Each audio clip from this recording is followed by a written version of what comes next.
This has been an incredibly momentous year, and it looks to be another one coming up in 2026. There are 4 macro dynamics that I've been focusing on, all of which are extremely important for global, small open economies like ourselves. One, you have a quantum shift in trade relations, driven by obviously trade shocks, by tariff shocks, but more importantly, this whole supply chain in the world is completely being rejigged and repiped, right? And that is coming with both positive but also negative dynamics. Positive, it's becoming extremely, negative, it's becoming extremely unpredictable. Positive, a lot of countries in the global south are benefiting from nearshoring, from a substitution of trade channels from countries, right? So there's a huge change happening on the trade side that is likely to continue, right? And it's not likely to stop, and small open economies like Lebanon will definitely be impacted by it too.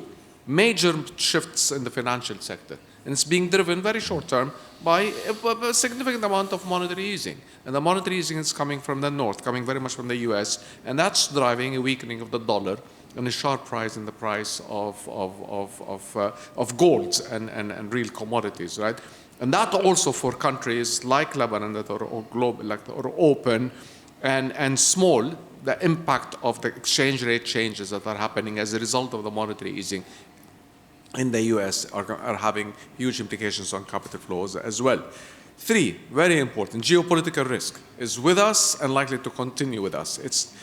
Usually we get one shock every 10 years and it's big. We're getting multiple geopolitical shocks at this point, whether it is obviously the continuation of the Ukraine war, impacting wheat, oil prices, increasingly tensions with Iran, with consequences that we may not absolutely understand, and increasingly tensions between allies that we never thought would have tensions between them, the US and Europe over Greenland. It's a geopolitical backdrop that is quite disruptive, concerning, and worrying for small economies like Lebanon.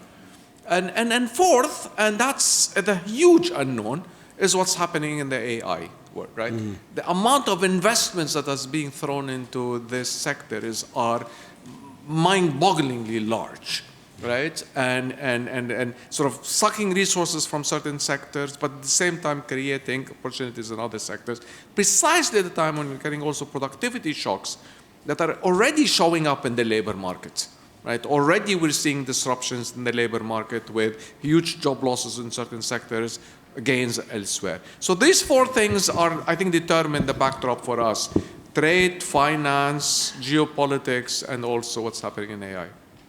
Thank you, Your Excellency.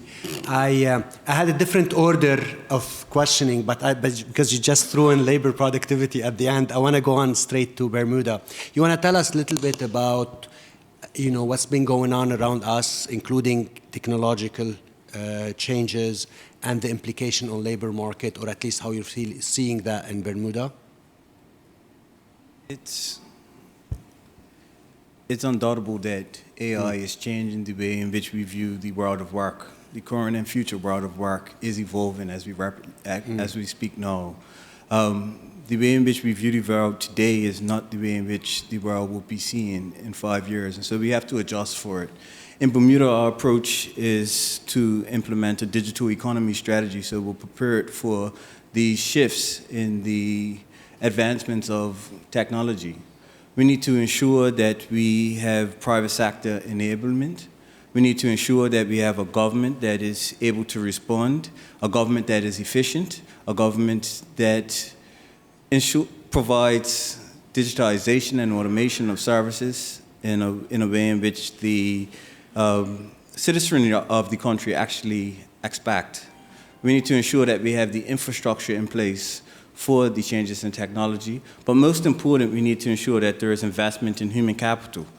Human capital that can, number one, support the changes in technology, but also live in an environment where there's change in technology.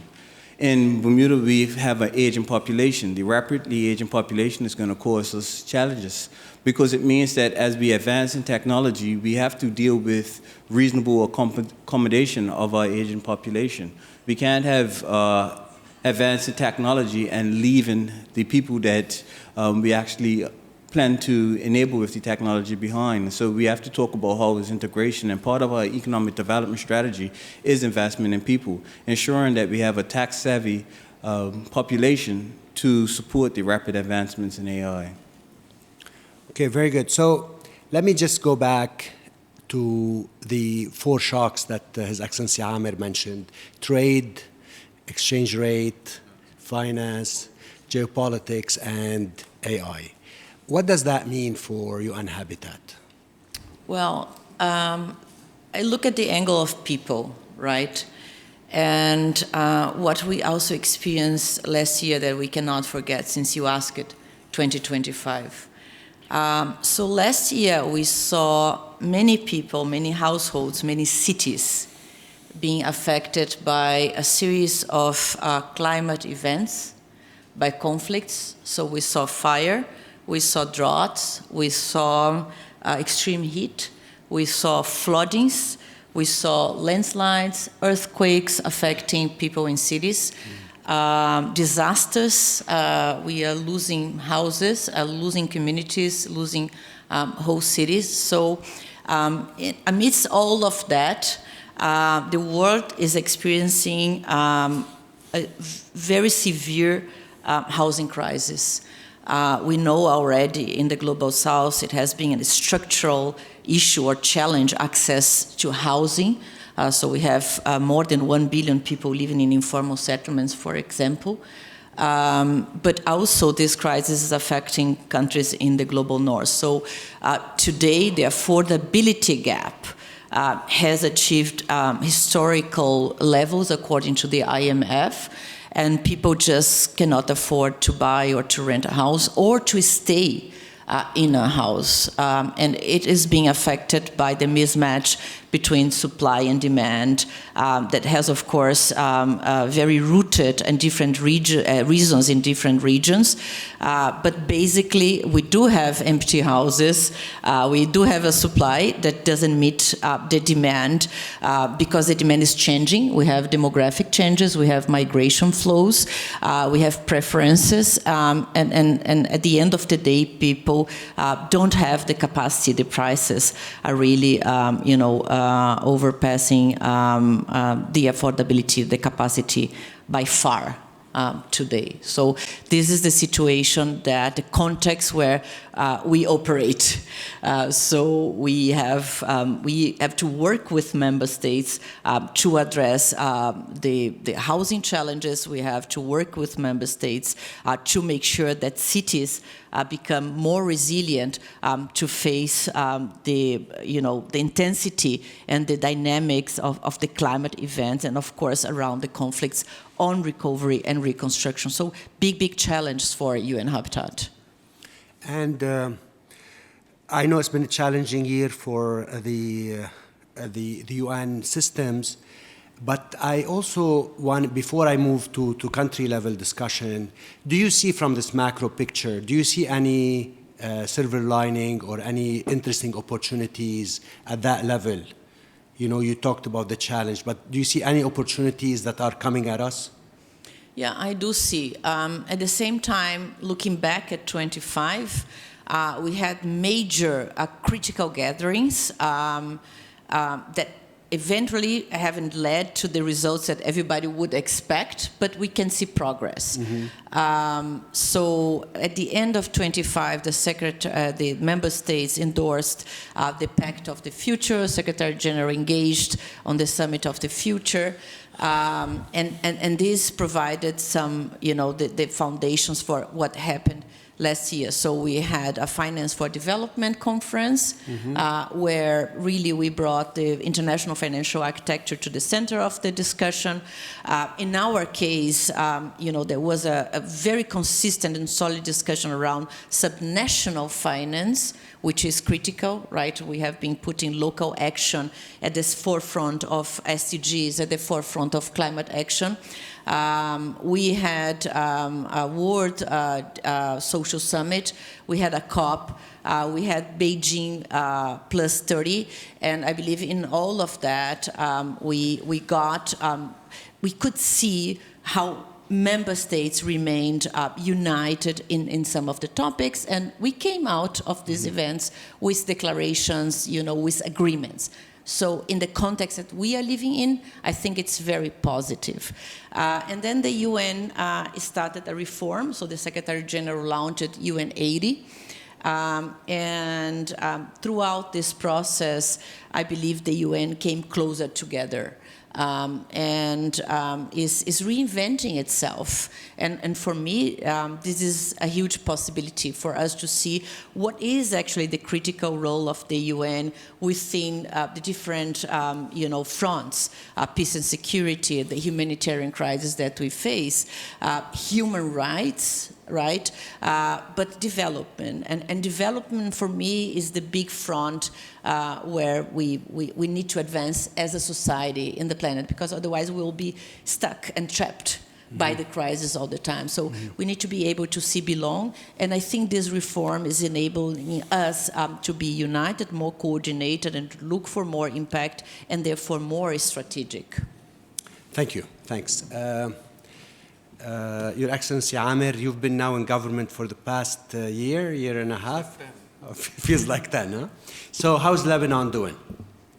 I think we're doing okay. I think we're doing okay. Obviously, the starting point has been quite problematic, as I'm sure some people know. But let me sort of, if you don't mind, broaden it up a little bit, and I promise I'll come back to Lebanon for a second. The external environment through which we've been operating in the past year has actually been surprisingly good, right? I mean, we've had our issues domestically, I'll come back to them, but the reality is the external environment, despite all the shocks I was talking about, the reality is it ended up being a decently good 2025, and it looks to be a decently good 2026, right? I mean, and there are things that have surprised me, I'd love to sort of go through. For one thing, despite the massive disruptions I was talking about at the beginning, global trade, it ended up being quite resilient. If anything, we actually saw a rise in trading volumes in 2025. Surprising, given the trade tariff shock that happened back in March. I would have never expected trade to be as resilient as it was. And even in a place like Lebanon, we ended up exporting more than we did ever, and we imported significantly more than we ever did as well, right? So trade ended up being decently resilient. I think the investment I was talking about, right, the AI investments really seeped through the global economy. And it was not just concentrated in the US. Even in a place like Lebanon, we saw quite a bit of investments in very sophisticated tech sectors, right, in robots, in chips, in coding as well. So all of this work has been happening on AI, seems to be seeping through, and people are putting money to work in countries such as Lebanon and elsewhere as well. It is a surprising amount of investments that are going on in the global south for repiping the trade, the supply chains. Right? I mean, sort of Mexico is a great example where it overtook China as the largest exporter to the US.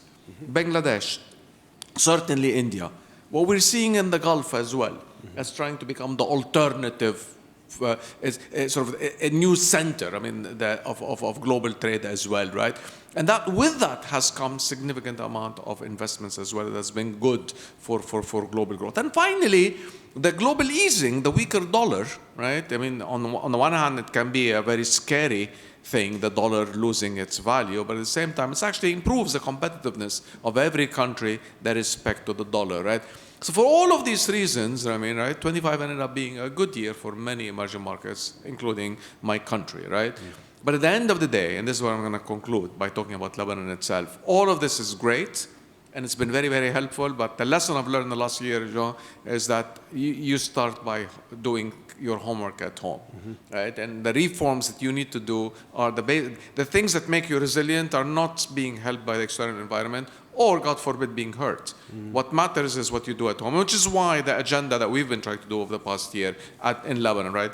Sort of reforming the banking sector, reforming the main sectors like electricity, telecom, distribution, infrastructure, rebuilding the state and the institutions of the state. This is what is needed. Everything else is a bonus. What I've learned is what you need to do is work on your domestic house and put your domestic house in order. The good news in places like Lebanon is that the path is going to be very long and extremely marathonic, but we started the race and we started the effort. Very nice, very nice. Thank you so much. Do you want to tell us what has been the experience in Bermuda, given this changing macro environment and some of the internal requirements in the country? So we are well positioned where we're running budget surpluses. We have had year-over-year economic growth. We have our unemployment rate at 1.4%, so statistically full employment.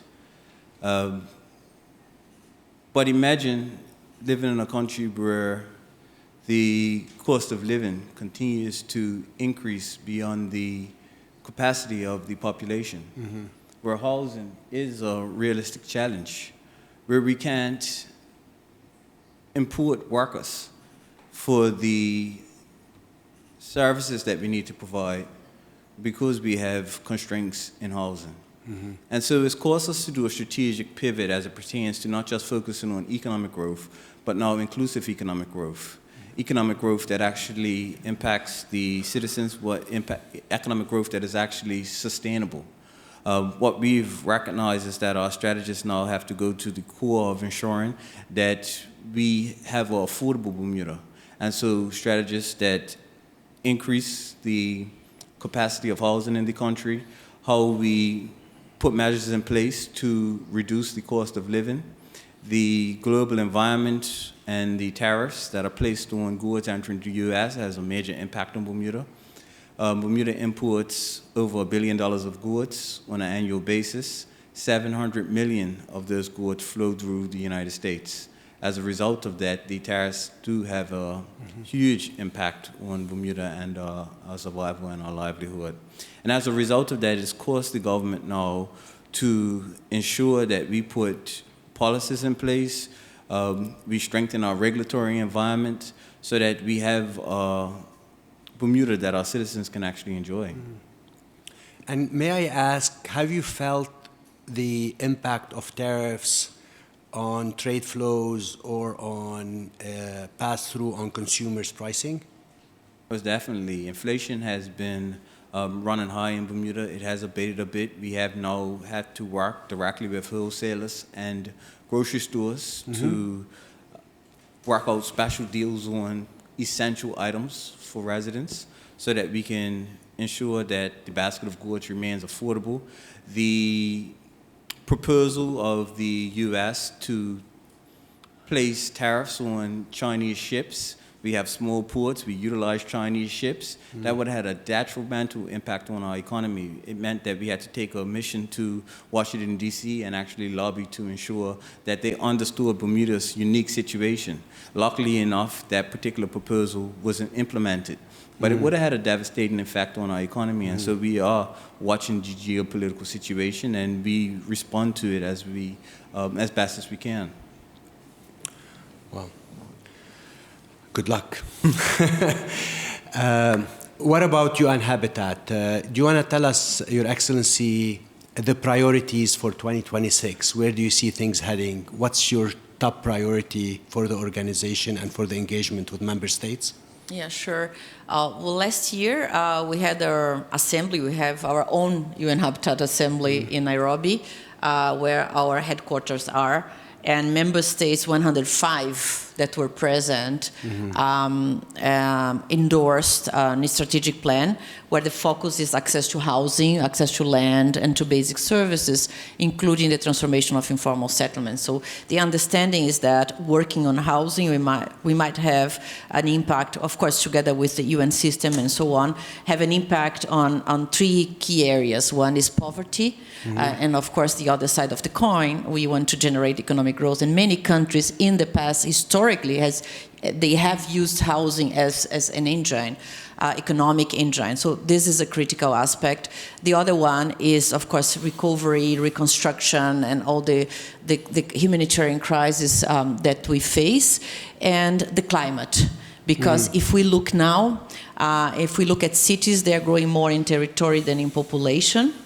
And the key driver is housing. Housing for the poor, formal, informal, but housing also for the higher income segments, gated communities, and so on. So, and this has generating these imbalances in terms of urban development, and made the impact of climate events, natural events, even more acute. As I mentioned before, right? Cities expanding through woods, cities oppressing the natural sources and so on. And depending on how we shape cities and we build houses, the impact on emissions and the materials that we use, the infrastructure needs will impact on emissions. So we have to be very careful and have a holistic perspective when addressing also the housing crisis. The good news is that we have been observing that many regions and countries, they are already prioritizing. For example, the European Union, for the first time, had established a commissioner dedicated to housing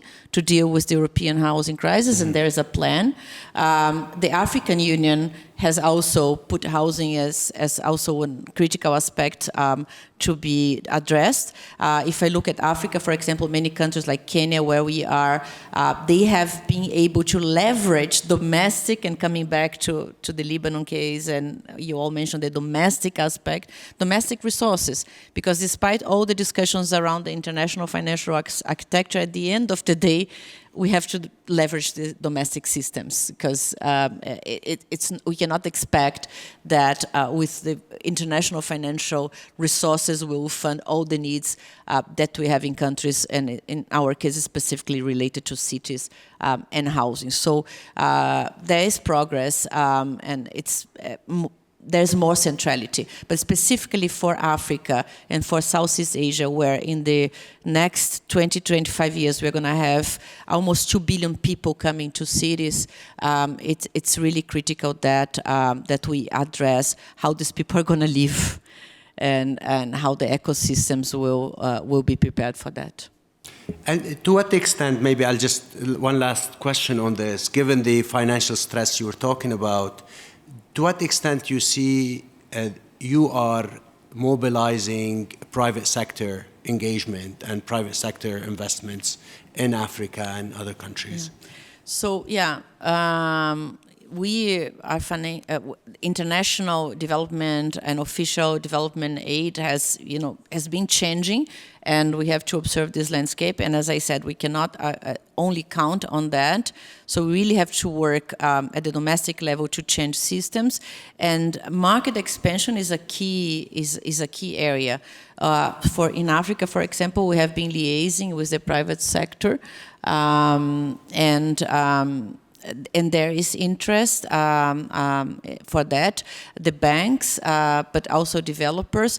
What I see is that we still need, massive production. And so we still need to enhance the capacity, and we still need to fine-tune the environment. Really, the enabling environment needs to be there. So a combination of financial but also land use regulations that minimize and mitigate the risks for the private sector. So there's a two-front approach. One is working with the private sector itself so that they can identify what are the niches and benefits, and the second one with the governments, with the cities, to make sure that the right subsidies, incentives, and regulations are in place, both at the land and the financial levels. Thank you. We have 2 more minutes, so maybe 1 minute each. What's your priority for 2026? I know your Prime Minister was here, just left. What's your priority for this year? So we're working on building a few frameworks. We're working on a national entrepreneurship strategy. We need to better support small and medium-sized businesses and the development of those businesses. We're working on a National Economic Cooperation Committee.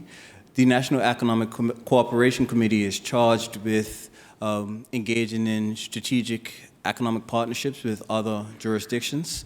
We believe that a polarized world is not going to lead to progress, and so we want to be connected where we can capacity build and we can drive together. Perfect. Thank you so much. Amer, last words for you. Sort of two huge agendas. One is obviously normalize the country. The country has been extremely abnormal for 7-8 years. Massive crisis. Need to get out of the crisis and make sure that we're on solid foundations. But maybe more importantly, long term, and I think it's a segue for the next panel, we need to position the country for the massive amounts of changes that are happening outside, both in terms of what's happening on technology, on trade, and on geopolitical positioning as well. So both normalize short term and make sure we're winners in the long term. Thank you. Thank you so much. Thank you, everybody. And I want to thank the audience for staying with us throughout.